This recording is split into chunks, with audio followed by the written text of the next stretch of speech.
your time. Okay. Today's topic is project design and variation by state. As you know, today's speaker is Mr. Gary Beamish. I will just give you a brief introduction about Mr. Gary Beamish.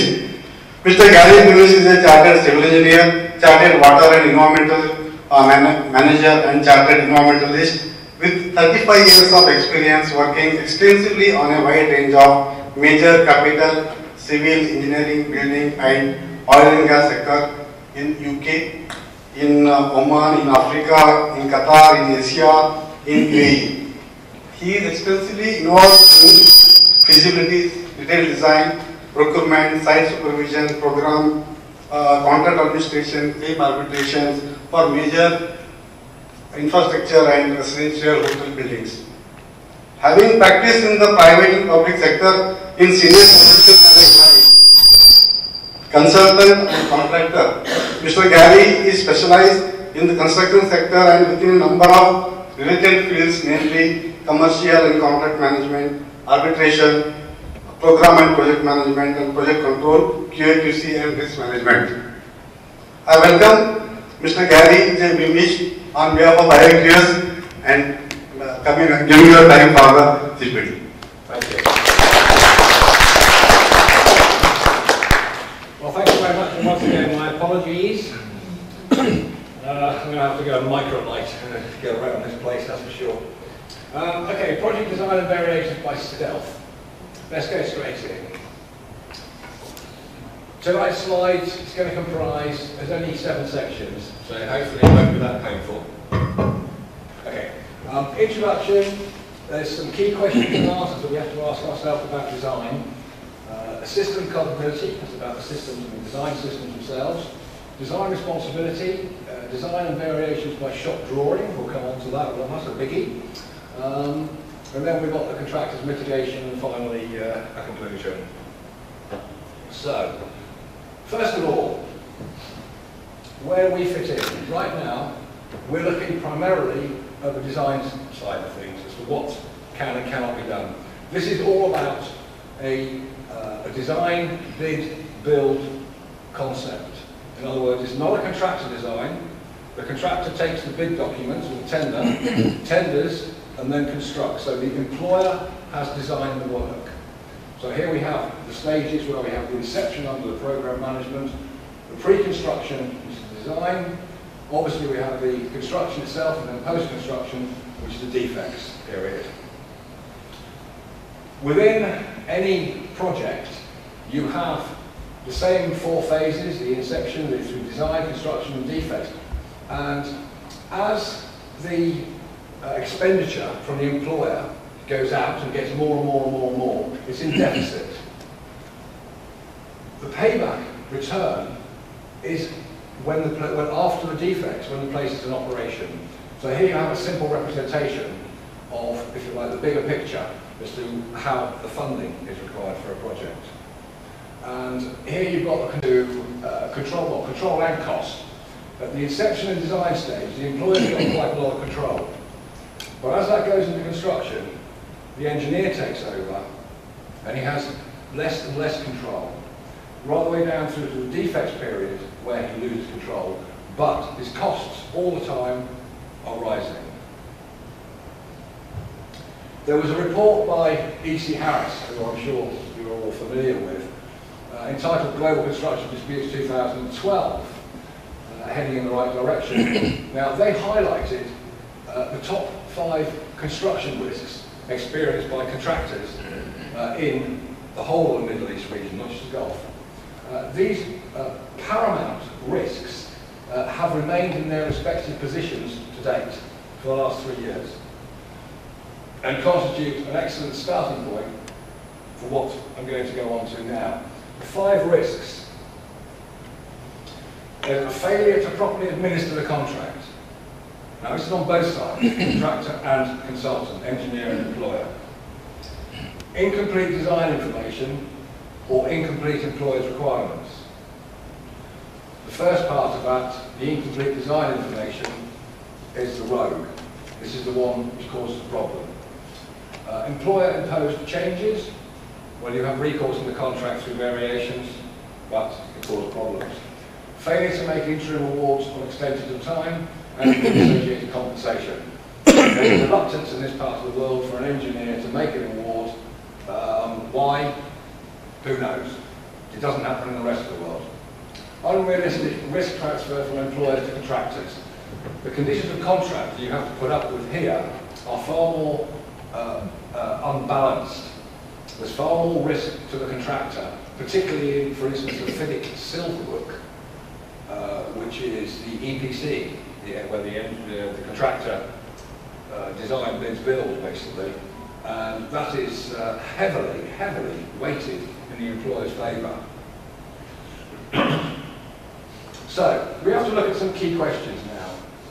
And these were questions and answers for which Roger Knowles, who some of you may have heard of Knowles as a consultancy, construction and legal consultancy.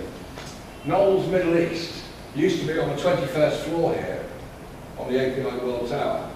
And I spent about 5 years in that office with Roger. He came up with a lot of different questions and answers typically asked from industry professionals. And although he's got it in a book form, or several book forms, there are questions specifically relating to design, which I will come on to now. I'll just have a quick look at those questions and to see what he says. Not wholly relevant to FIDIC and to the Gulf region, but the principle is very much the same. So, where is the distinction to be drawn between an architect engineer's duty to design the works and the contractor's or subcontractor's obligation to produce shop drawings? Any volunteers? You're waiting for the answer, aren't you? Okay. We'll try another next question. Well, this is what Roger thinks. He says, it would seem that it is difficult to differentiate between design drawings and shop drawings. I have to take slight issue with that, but anyway, each case requires to be judged on its own merits. True. A reasonable interpretation is that the purpose of shop or working drawings is to coordinate and or convert design information into a format to enable the materials to be manufactured and fixed. I put some comments in regarding FIDIC's definition later. The latter part of that I certainly agree with. Shop drawings are effectively coordination drawings. And again, we'll have a look at that. So where in a design build project there is a conflict between the employer's requirements and the contractor's proposal, which takes precedence? If there is any resultant additional cost, who pays, the employer or the contractor? As you'd expect, if the contract is silent as to which will take precedence, it is probable that a court would hold that the contractor's proposal takes precedence, and that it is commonplace for the contract to indicate that the employer has examined the contractor's proposals and is satisfied that they appear to meet the employer's requirements. And in that regard, the contractor's proposal takes first place. Some formats, such as the ICE, the Institution of Civil Engineers Design and Construct, and GCE, General Conditions Works /1 Design and Build contract, make it clear that the employer's requirements will take precedence over the contractor's proposals. Who is responsible for coordinating design? Can a main contractor be given this responsibility legitimately, even though he has no design responsibility? The lead consultant, architect or engineer will normally be responsible for design coordination, except where the contractor is appointed on a design, build or EPC basis. It is possible for an architect to word out the responsibility for design coordination in its conditions of engagement, i.e. its consultancy agreement with the employer, and thereafter put that burden in the contract documents and place it on the contractor's shoulders. It does happen, unfortunately. Can a contractor be held responsible for a design defect where the employer appoints an architect and no provision exists in the contract for the contractor to undertake any design responsibility? And Roger says, the employer engaged an architect who wrongly showed load-bearing walls as non-load-bearing walls on his drawings. Joe Canning, who was the builder, this is an illegal court case, accepted the information on face value and as a result did not provide adequate supports, which resulted in damage during demolition work. The court found that Joe Canning, the builder, was liable for 25%. This comes down to a duty of care. So there we have a division of responsibility. Can a main contractor be held responsible if a nominated subcontractor's design is defective? A long response. The main contractor will be responsible for design default in a nominated subcontractor's work if it is clearly stated to that effect in the main contract. In the absence of any express obligation, an employer would have to show such an obligation was implied. Very difficult to do. This may prove difficult if the subcontractor's design work was developed through a liaison between the subcontractor and the architect engineer directly. In other words, no involvement of the contractor. Particularly if it took place without him being involved. To protect itself against loss due to the subcontractor's design faults, it is always advisable for the employer to enter into a design warranty directly with the subcontractor who's going to be doing the design. Most of the commonly used standard forms of contract make it clear that the main contractor is not responsible for a nominated subcontractor or nominated suppliers' defective designs. And as we know, it generally tends to be the case where you don't have nominated subcontractors out here, or nominated suppliers even. They are named, and you are, as a contractor, you're told you have to take them on as domestic. That leaves a lot to be desired. Must a contractor notify an architect or engineer of defects in his design? Well, again, Roger quotes a particular case here to make his point. Although in the FIDICs, as you probably know, there are a lot of clauses, 1.8 and 1.9, whereby you have to notify of any defects that are known in your design and or in your works or documents that have been given to you. However, Roger holds to a point of law, which is the University of Glasgow and Whitfield and Lang. In the absence of express provisions, the contractor may have an implied duty to the employer to warn of design faults. In other words, it wasn't stated in the contract. Only where a special relationship exists between them. Otherwise, there would appear to be no obligation in the absence of an express term in the contract. The decision is difficult to comprehend in this case. If correct, a contractor could carry out construction work knowing of a design error, but without any obligation. It is hard to anticipate any subsequent cases following this decision.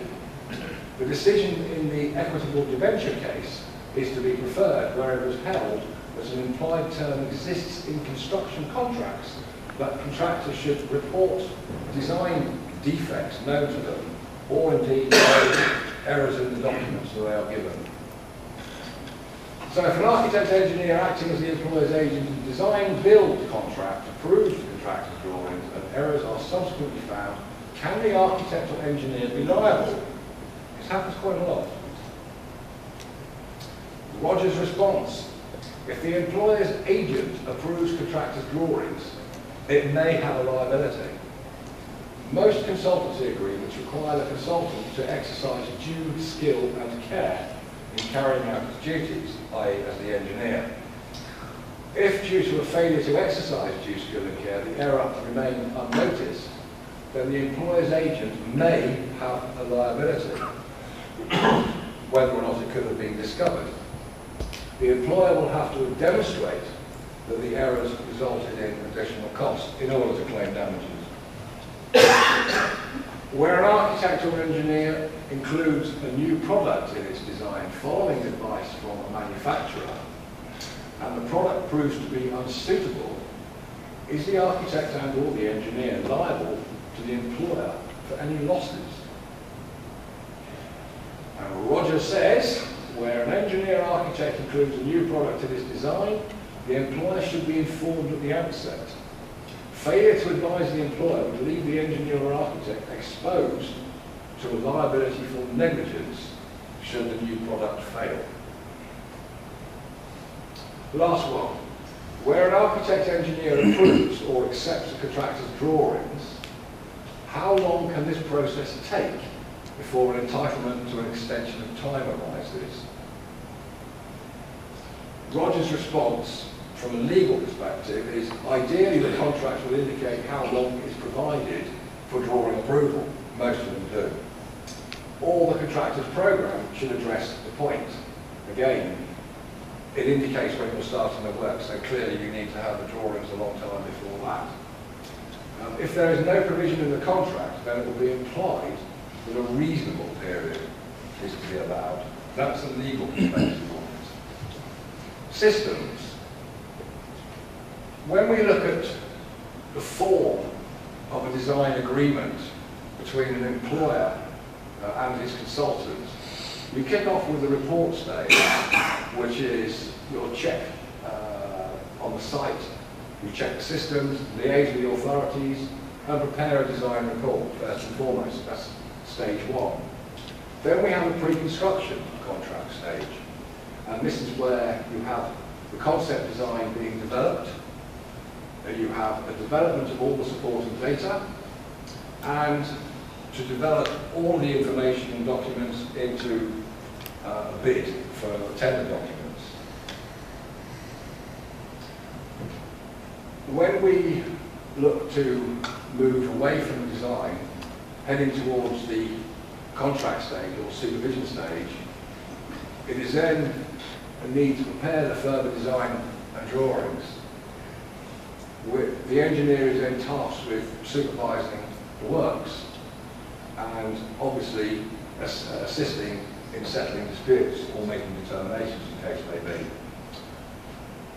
The preparation of further design and drawings can be an extremely contentious item, since the employer has a right to approve payment for additional services to a consultant, and may therefore refuse to fund further designs and drawings as being work already paid for.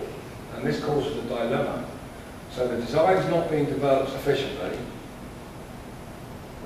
contract is starting, contractors on site, so I need more drawings. Who's going to pay for it? It's a dilemma. When you have a non-transit situation, there's a danger. And here is where the design consultant does not become the supervising engineer. So there's no link here directly. The danger that arises relates to the ownership of the design, both in terms of the manner of supervision and or inspection, and particularly with respect to those situations where the design may require change. So you may have a different engineer on site, you may have to refer it back to another party outside of the contract completely, because they carried out the design. And they are the ones, they are the architects of record. Design and supervision responsibilities. Very simple. To watch and supervise the works for specification compliance. To exercise skill, care and diligence. Exercise discretion fairly between the employer and the contractor. And they have liability for errors, omissions and negligence, depending on the circumstances. Employer's approval carries no absolution. In other words, it doesn't matter what the employer does at the end of the day, it's unlikely that the contractor is going to get any benefit from having something that's incorrect approved. Designer and or engineer to maintain their professional indemnity insurance cover throughout the period. And if we go to the next one, I think I might be able to do this, I'm not sure. Okay,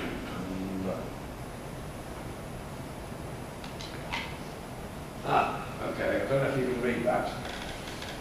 This looks at the whole design, bid, build envelope. So employer design, contractor bids, contractor wins the contract, contractor builds.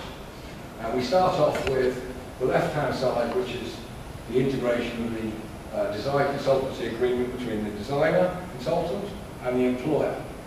There you have a report stage, pre-contract stage, and contract stage. From the pre-contract stage, you have this ever-developing loop in terms of information necessary. And that information goes first and foremost into the construction agreement, the contract, which is then verified, queried, and finally it gets built.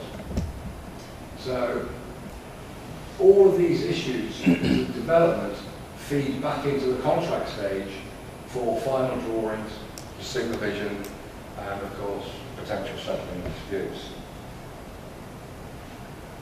Get back. Okay. Design responsibility. There's really three areas here. There's the operational performance, the system orientation, and the scheme appearance. And if we look at the operational performance within your design, as a consultant, as an architect, as an engineer, you're looking at specifying things like the flow rate, temperature, pressure, velocity, acceleration, inputs, outputs, physical sizes, material specifications, system characteristics and attributes. That is your operational performance. That's the characteristic, that's where it fits in an envelope. Then you have the system orientation, how the components, subsystems and other elements should be geographically positioned or rooted or connected, supported, linked or otherwise integrated in order to produce the desired project output, performance or level of control within the planned confines of the overall design development. And finally, you have the scheme appearance, which is quite simply the aesthetics and the harmony as to how the design fits. Contractors' means and methods. Devise a means of supporting, connecting and spatially organising the design configuration envisaged by the design consultant. So this is the contractor's duty. He takes design responsibility for the suitability, strength and integrity of temporary works and or subsidiary elements where he may have designed. And he takes design responsibility for any specific items listed and agreed at the time of the tender. He has said, yes, I'll design that.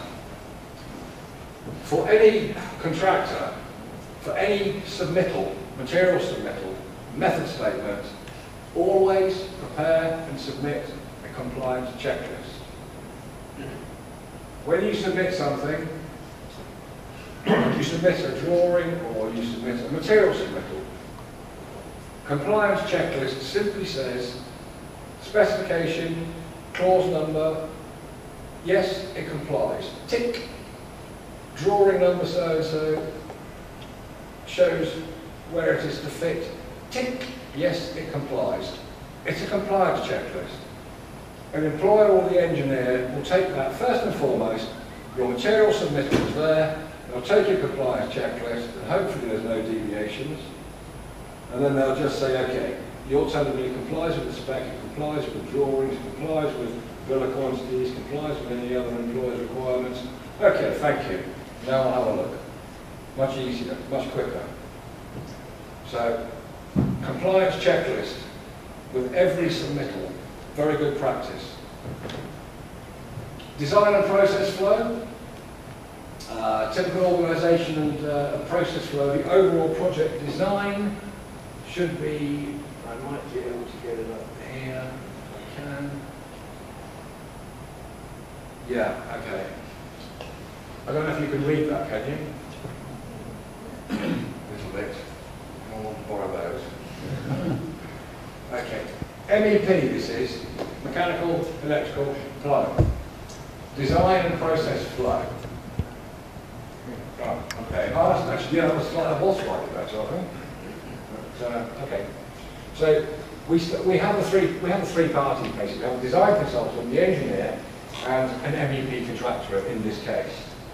And the design consultant on the right-hand side is project design, the project structure, the project architecture, fitness for purpose.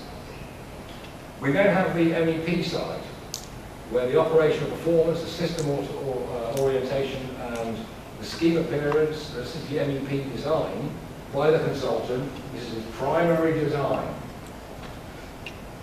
We then come down into the engineer's remit, and you can see the inspect and approve, supervising the works, revise and or control design drawings and the other documents related to that, and review and approval of shop drawings, which may involve the request for information process and a cycle that goes on, a little mini cycle there that goes on.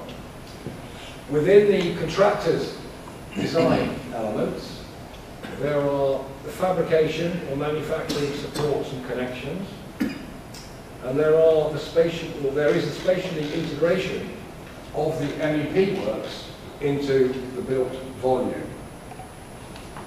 So that's as far as the contractor's design goes.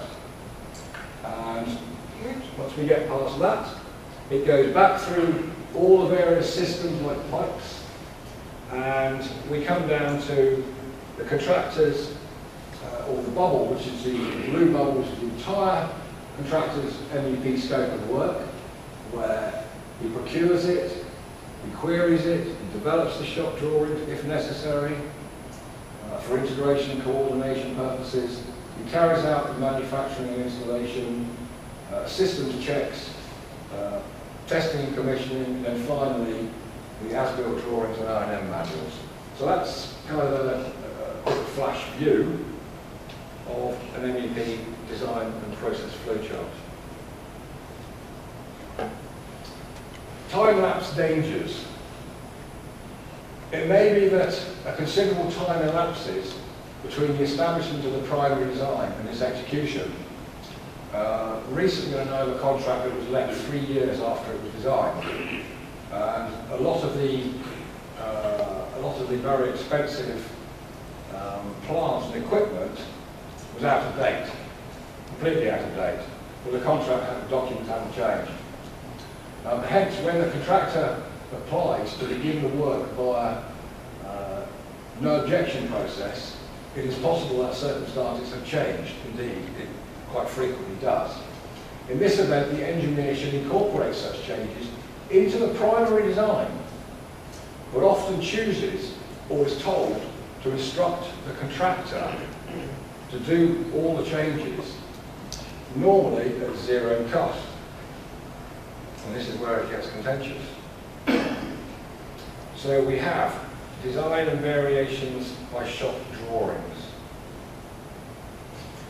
Under normal and ideal circumstances, the designers, i.e. the employer's design drawings, are transmitted to the contractor in order that the contractor can apply its site expertise in producing shop or coordination drawings for his construction.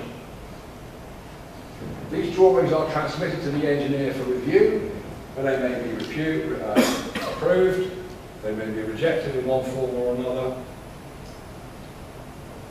The purpose of shop drawings. Now this comes from the FIDIC Risk Management Manual. I think it's 1997.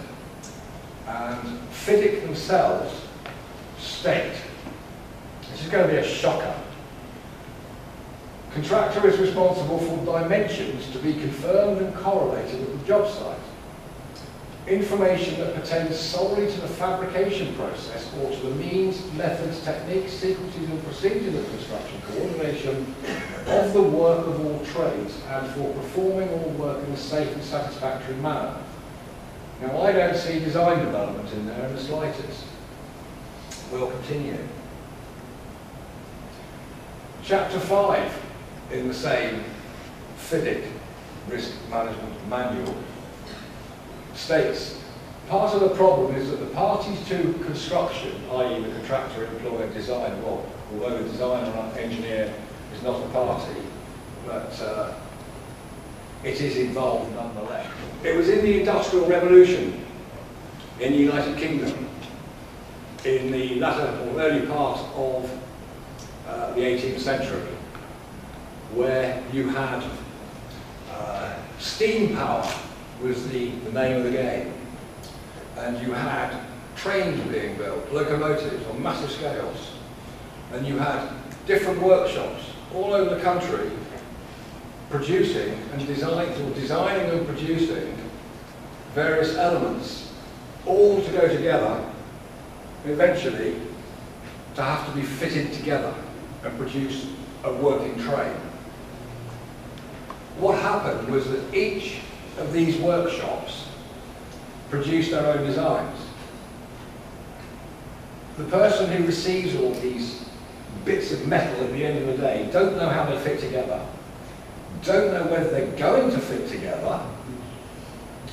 So he takes all the different workshop drawings and marries them all up to find out whether or not this guy's design for a spindle will fit the hole in the middle of the wheel.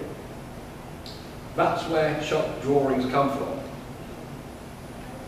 Out here, crazy. Shop drawings for a sewer pipe or a surface water pipe. I forget the diameter, it doesn't really matter, about 1,000 diameter, 1,000 millimeters diameter, 3 meters down for 5 kilometers, a greenfield site, or in this case a brown sand site. And the engineer wanted shop drawings. Why? Tell me why. The engineer said, well, because there may be clashes along the route. Yes, there may be. So issue me a full construction drawing. No, that's your job, that's your shop drawing job. Wrong. If you haven't shown clashes or potential clashes on your design drawing, then they're not fit for purpose. If they're not fit for purpose, I'm going to claim if I hit something and you haven't shown it, and you know it's there. So, shop drawings.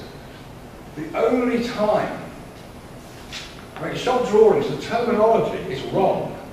They are coordination drawings, integration drawings.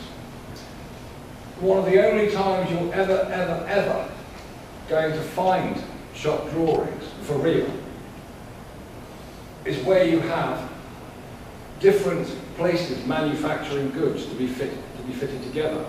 And you have to look at those different design drawings. Integration and coordination drawings, not shop drawings, are what you have for this ceiling and everything that is contained within it. You have the luminaires that protrude into the ceiling. You have the air conditioning ducts. You have the firefighting